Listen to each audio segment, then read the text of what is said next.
जय हिंद दोस्तों। आज जो हम लोग बात करेंगे, नया चैप्टर स्टार्ट होने जा रहा है, वह होगा सिंक्रोनस मशीन। कल के जो क्लास था उसमें पूरा इंडक्शन मशीन को पूरा कवर कर लिया है। उसके बाद सारे जनरेटर को कवर हम लोगों ने किया, ट्रांसफार्मर को कवर कर दिया है, मैग्नेटिक सर्किट है उसको भी कवर कर दिया। आज का जो क्लास होने जा रहा है वह नया चैप्टर होगा और नई क्लास होने जा रही है, बजरंग बाण सीरीज का ही, इलेक्ट्रिकल मशीन का ही। तो चलिए स्टार्ट करते हैं आज के क्लास को। आज के क्लास में आपको कुछ अलग देखने को मिलेगा, क्योंकि मैं जो क्लास में लाया हूँ सब टाइपिंग के माध्यम से लाया हूँ, टाइपिंग करके लाया हूँ। बहुत सारे का डायग्राम भी लाया हूँ, तो उसको भी देखिए और आनंद उठाइए इस क्लास का। चलिए स्टार्ट करते हैं आज के क्लास को। आज जो हम लोग पढ़ेंगे सबसे पहले, जिसका नाम होता है सिंक्रोनस जनरेटर, यानी सिंक्रोनस मशीन में ही क्या होता है, सिंक्रोनस जनरेटर होता है। ठीक है, सिंक्रोनस जनरेटर क्या होता है और किस तरह से काम करता है, क्या कंडीशन होता है, इसको समझेंगे। देखिए, सिंक्रोनस जनरेटर जो होता है वो क्या होता है, synchronous generator, what do you meaning by the synchronous generator. देखिए, सिंक्रोनस जनरेटर जो होता है वह एक अल्टरनेटर होता है जो क्रिस्टल या मॉडरेट पावर सिस्टम का होता है, जो कन्वर्ट करता है mechanical to electrical. Synchronous generator का काम क्या होता है, जनरेटर का काम यही ना होता है जो मैकेनिकल एनर्जी को इलेक्ट्रिकल एनर्जी में चेंज कर दे। ठीक है ना, उसको हम क्या कहते हैं, जनरेटर। और मोटर में हम लोग पढ़े थे कि मोटर डैट मीन्स, मोटर क्या होता है, जो इलेक्ट्रिक मोटर वो भी मैकेनिकल टू इलेक्ट्रिकल करता है, जनरेटर भी मैकेनिकल टू इलेक्ट्रिकल करेगा। ठीक है ना, ये चीज समझ हम लोग को पता होगा आप लोगों को।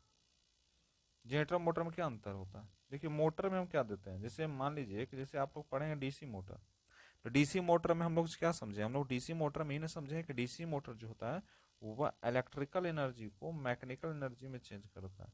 जो एनर्जी इलेक्ट्रिकल एनर्जी को मैकेनिकल एनर्जी में चेंज करके दे, डैट मीन्स वह क्या है, एक मोटर है। वह क्या है, मोटर है। हम लोग मोटर में कहे, जैसे मान लीजिए पंप को चढ़ाना है, यानी पानी है, पानी भरना है तो पंप को ऑन करते हैं, तो पंप जब ऑन करते हैं तो वहां पर कौन सा एनर्जी लगता है, वहां पर इलेक्ट्रिकल एनर्जी लगता है।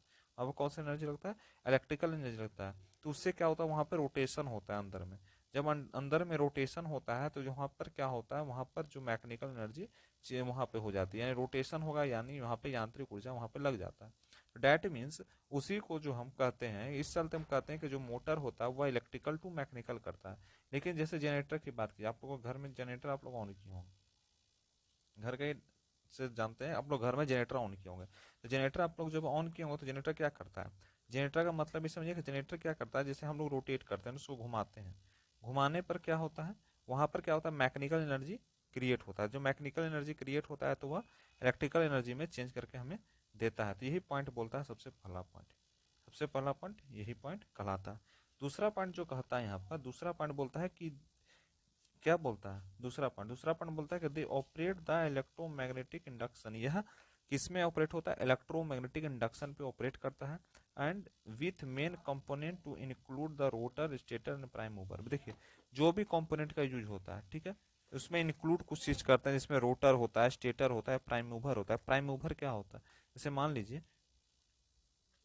एक डायग्राम के थ्रू हम समझ सकते हैं। जैसे मान लीजिए कि डायग्राम है, डायग्राम के थ्रू हम क्या समझ सकते हैं, जैसे मान लीजिए कि यह एक रोटर है, डेट मीन्स ये रोटर है, ये क्या है, रोटर। ठीक है, और यहाँ पर एक मूवर लगा रहता है जिसको हम प्राइम मूवर कहते हैं। जैसे यह क्या है, साफ्ट है, ये क्या है, साफ्ट है। ठीक है, इतना समझ गए। यहाँ पर क्या हुआ, ये मूवमेंट करने के लिए एक मूवर लगा जिसको हम प्राइम मूवर कहते हैं, प्राइम मूवर के नाम से हम जानते हैं। ये क्या करता है, रोटेट करता है। रोटेट कैसा करता है, क्लॉकवाइज डायरेक्शन में करता है। और जब एंटी, हमेशा ज्यादातर क्लॉकवाइज में करते हैं, मैंने इस तरह से जब रोटेट हो रहा है that means the clockwise direction में रोटेट हो रहा है। ठीक है ना, ये चीज आपको हम बोल रहे थे।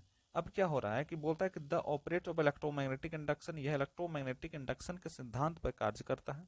विथ मेन कंपोनेंट जो इंक्लूड करते हैं किसी भी रोटर में या स्टेटर या प्राइम मूवर में, तीन तरह के कंपोनेंट का यूज सिंक्रोनस जनरेटर में होता है। अब क्या होता है, इसको दो पार्ट में बांटा गया, इसको दो पार्ट में बांटा गया। सबसे पहला जो पार्ट हुआ वह साइलेंट पोल जनरेटर कहलाया। कौन सा जनरेटर कहलाया, साइलेंट पोल का जनरेटर। और दूसरा जो पार्ट होता है फोर, जो लो स्पीड एप्लीकेशन में यूज होता है। यानी साइलेंट पोल मोटर जो है, इसका यूज हम लो स्पीड में, ज्यादातर हम लो जहां पर होता है वहां पर हम इसका यूज करते हैं, किसका, साइलेंट पोल का हम यूज करते हैं। ठीक है ना, अब क्या होता है, अब समझिए कि जो नॉन साइलेंट पोल होता है वह high speed thermal and nuclear plant का जो यह होता है वो हाई स्पीड होता है। स्पीड इसका क्या होगा, थर्मल स्पीड हाई होता है, एंड न्यूक्लियर प्लांट में इसका ज़्यादातर यूज करते हैं।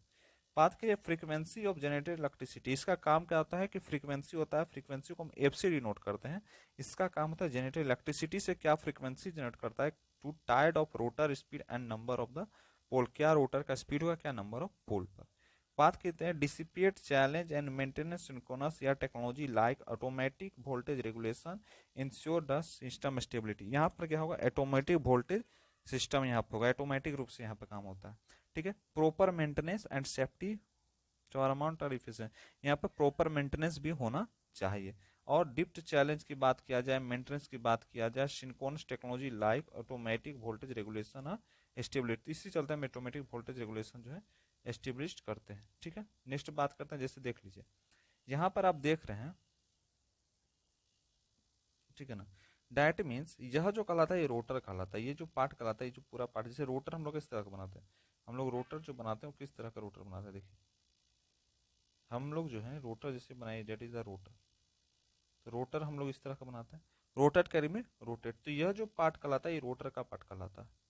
कौन सा पार्ट कहलाता है, रोटर का पार्ट कहलाता है। ठीक है, अब क्या हो रहा है जैसे समझिए, डैट मीन्स यह रोटर हुआ, यह क्या कहलाता है, यह पार्ट जो है स्टेटर के नाम से जाना जाता है, यह जो है यह शाफ्ट होता है, यानी शाफ्ट को हम लोग जो बनाते हैं वह शाफ्ट होता है। ये स्प्लिट रिंग कौन होता है, स्प्लिट रिंग, इस पार्ट को हम स्प्लिट रिंग पार्ट से नाम से जानते हैं। ठीक है, आप लोग समझ गए, that is the synchronous DC machine की बात हो रही है।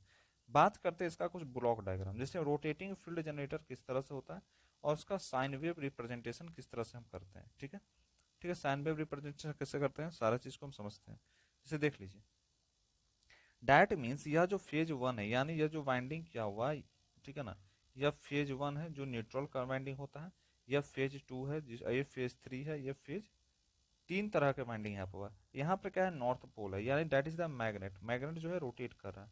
कैसा रोटेट कर रहा है, यह जो रोटेशन का फॉर्म होता है यह हुआ है क्लॉकवाइज रोटेशन, तो नॉर्थ टू साउथ इस तरह से रोटेट कर रही है, जो करता है रोटर स्टेटर का वाइंडिंग कहलाता है।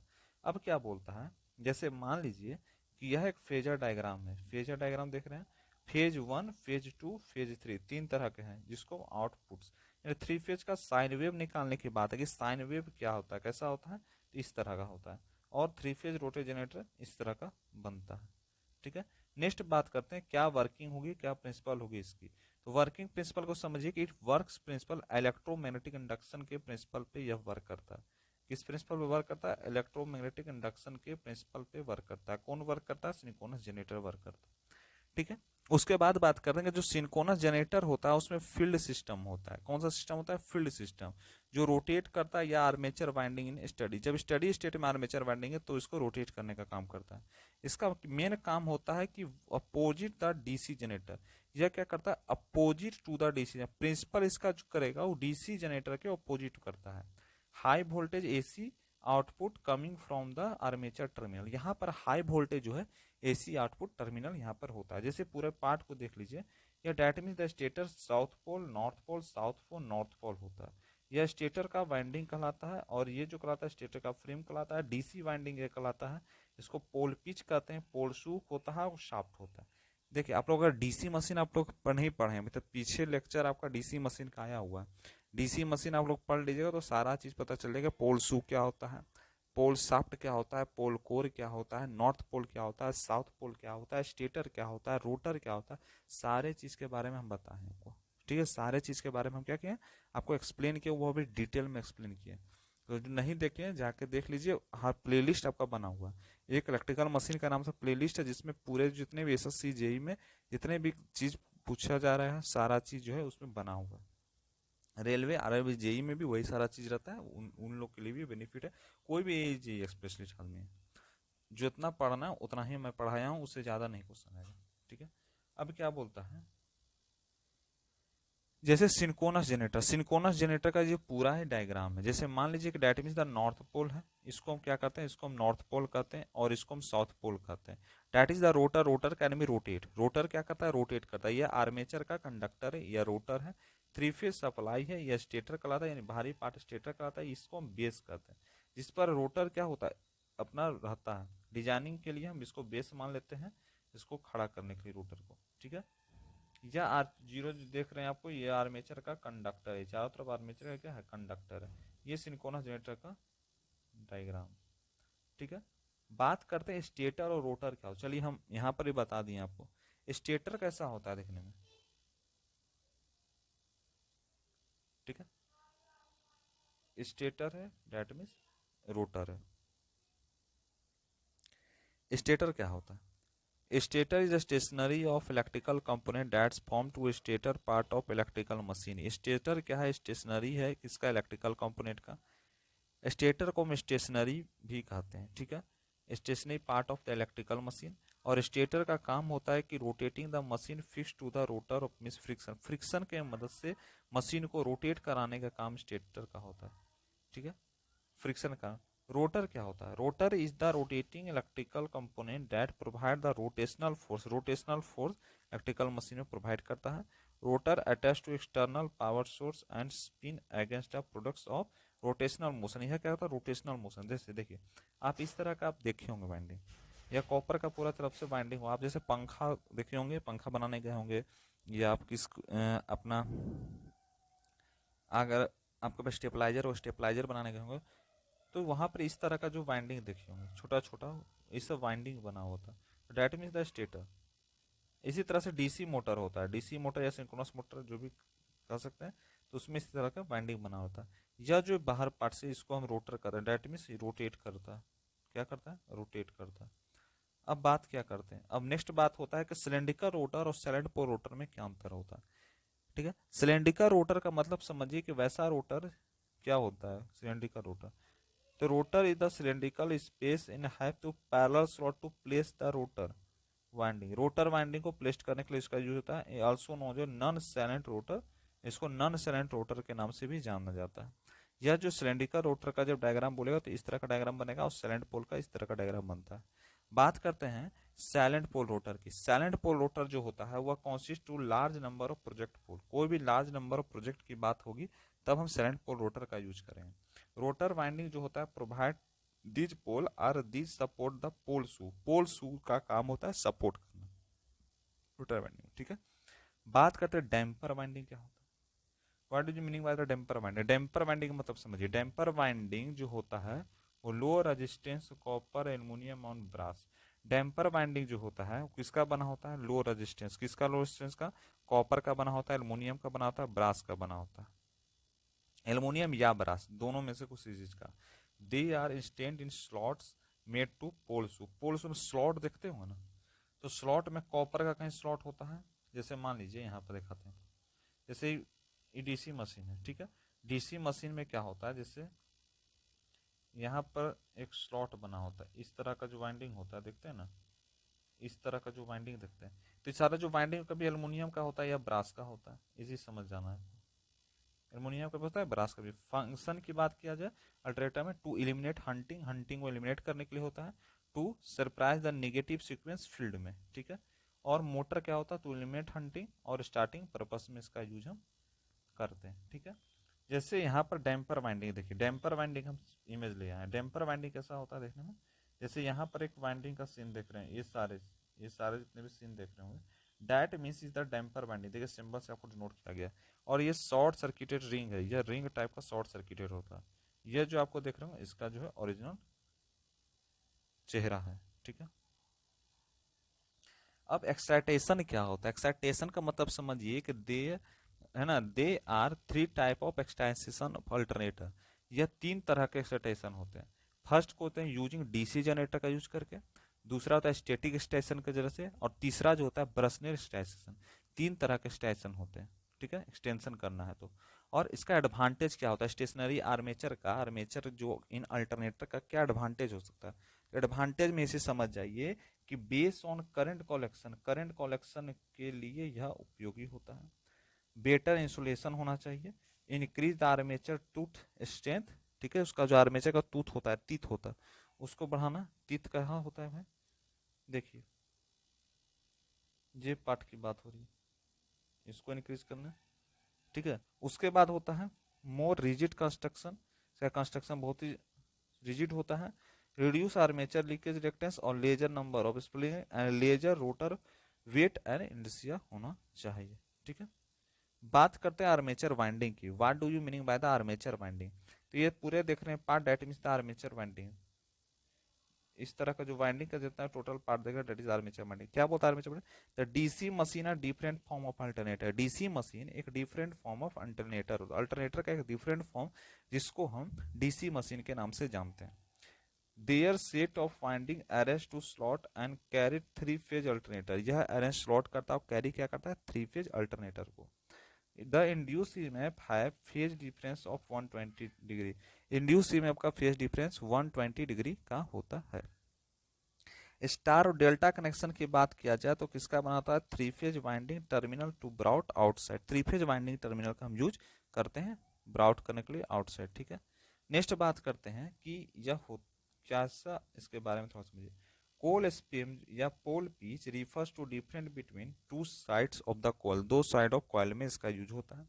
ठीक है, to measure the term of winding of the stator. जो वाइंडिंग ऑफ टर्मिनल स्टेटर का उसको मेजर करने के लिए होता है। डिटरमाइन करता है side of placed of stator slot. Stator slot के स्लाइड को, स्लॉट्स को क्या करता है? प्लेस्ट करता है। दो तरह के होते हैं, एक होता है फुल पिच कॉइल, दूसरा होता है short pitch coil. Full pitch coil का मतलब समझिए कि फुल पिच कॉइल जो होता है when the coil span equal to pole pitch 180 degree electrical degree होगा तो उसको फुल पिच कहते हैं। और दूसरा होता है मैक्सिमम इंड्यूस ई में both side of the coil phase opposition. ठीक है, शॉर्ट पिच का मतलब होता है when the coil span is less than pole pitch जो 180 डिग्री होता है तो रिड्यूस हार्मोनिक जेनेटिक ईएमएफ। ठीक है, reduce overall magnitude of induced EMF and slightly improve the waveform quality को improve करने के लिए हम इसका यूज करते हैं। बात करते हैं कॉइल स्पेम फैक्टर या पिच फैक्टर। दो तरह से हम जान सकते हैं कॉइल स्पेम फैक्टर को, हम दो फैक्टर के नाम जानते हैं, या उसको कॉइल स्पेम फैक्टर कहें या उसको पिच फैक्टर कहें, कोई दिक्कत नहीं होगा। उसको हम केसी से डिनोट करते हैं, के सी, के दैट मींस कांस्टेंट, सी यानी कॉइल। ठीक है, बोलता है कि it accounts of reduction and generate EMF due to short pitch. Short pitch के कारण जो ईएमएफ जनरेट हो रहा है that means the coil span factor कहलाता है। इसको लिखते हैं केसी जो है वह होता है कॉस अल्फा बाई में 2 होता है। अल्फा क्या है? ए क्या है? अल्फा। यह coding angle of electrical degree, electrical degree का कोडिंग एंगल ही अल्फा कहलाता है। जैसे यहाँ पर आप इमेज के थ्रू भी जान गए होंगे। इमेज के थ्रू कैसे जानोगे? That is the north pole, that is the south pole. यहाँ जो इस दोनों के बीच का जो डिस्टेंस होता है इसको हम कॉइल स्पेम कहते हैं, जो 180 डिग्री होता है। इस दोनों के बीच के पूरे डिस्टेंस को हम कॉइल साइड कहते हैं। ये साइड, दोनों साइड को हम कॉइल साइड के नाम जानते हैं। यह क्या है? इंड कनेक्शन है। यह क्या? इंड कनेक्शन है। ठीक है, यह पोल पीछे पूरा 180 डिग्री का होता है। ठीक है, एडवांटेज क्या है शॉर्ट पिच कॉइल का और डिसएडवांटेज क्या है? पहला एडवांटेज है रिड्यूस हार्मोनिक, स्पेसिफिक फिफ्थ और सेवंथ हार्मोनिक को रिड्यूस करना and improve the sinusoidal nature of genetic EMF. ठीक है, और reduce copper loss and end winding overhead. Overhead में इंड वाइंडिंग उसको क्या करना है? रिड्यूस करने का काम होता है। डिसएडवांटेज का समझ जाइए कि slightly reduction in the magnitude of generated voltage. यहाँ पर क्या होगा? स्लाइटली रिडक्शन होता है। कब? जब मैग्नीट्यूड ऑफ जनरेटेड वोल्टेज होगा। या लोअर फंडामेंटल ईएमएफ आउटपुट होता है। इसका फंडामेंटल ईएमएफ आउटपुट जो है वह लोअर होता है, यानी बहुत कम होता है। नेक्स्ट बात करते हैं पोल पिच की। पोल पिच क्या होता है? Pole pitch it is the angle of each pole, it is the angle of each pole. हर पोल का जो एंगल होता है उसको हम पोल पिच कहते हैं। Each pole create 180 degree electrical. ठीक है, अगर थीटा ई की बात किया तो p/2 होता है, जिसको क्यूएम को वेयर क्यूई जो है इलेक्ट्रिकल एंगल या कोई द मैकेनिकल एंगल कहलाता है। बात करते हैं स्लॉट पिच या स्लॉट एंगल आर की। It is the angle of each slot, यह हर स्लॉट का एक एंगल होता है। एंड पी यानी पोल, एस यानी स्लॉट ऑफ मशीन होता है। एस को हम स्लॉट को कहते हैं P into 180 degree. Four one slot जो होता है पी इंटू 180 डिग्री बटा एस होता है। एंगल की बात किया जाए तो y बराबर 180 डिग्री। एसपी जो होता है स्लॉट पर पोल, एसपी डेट मीन्स क्या लिखाता है? एसपी जो यहाँ पे हम लिखे हैं आपको, ये एसपी क्या होता है? एसपी जो होता है वो होता है स्लॉट पर स्लॉट पर pole that means the SP, ठीक है। और y जो रिप्रेजेंट करता है वह कहलाता है angle between induce EMF of two constitution, दो कॉन्स्टिट्यूशन के बीच में क्या एंगल है उसको बताने का काम करता है। पिच फैक्टर या कॉइल स्पीड के बारे में थोड़ा बोला जाएगा तो क्या होता है, तो देखिए बोलता है कि जो ईएमएफ इंड्यूस करते हैं पर कोल या वाइंडिंग में क्या होता है, केपी जो होता है वो short pitch by the EMF induce per coil of the full pitch, KP जो 2e cos अल्फा 2e जो है cos अल्फा 2, पिच फैक्टर तो KP cos alpha 2, pitch factor nth harmonic में होगा kpn बराबर cos n अल्फा बाई 2 होता है। Next बात क्या, केपी क्या होता है, केपी बराबर 1 होता है और केपी स्मॉलर देन 1 होता है। अगर केपी 1 बराबर 1 होगा तो वह फुल पिच होगा वाइंडिंग का, और अगर केपी जो है स्मॉलर देन 1 होगा तो वह शॉर्ट पिच होता है, ठीक है। बात करते हैं फेज बेल्ट या फेज ग्रुप या फेज बैंड, तीनों में से कुछ भी आप कर सकते हैं, कोई भी दिक्कत नहीं होगा, ठीक है ना।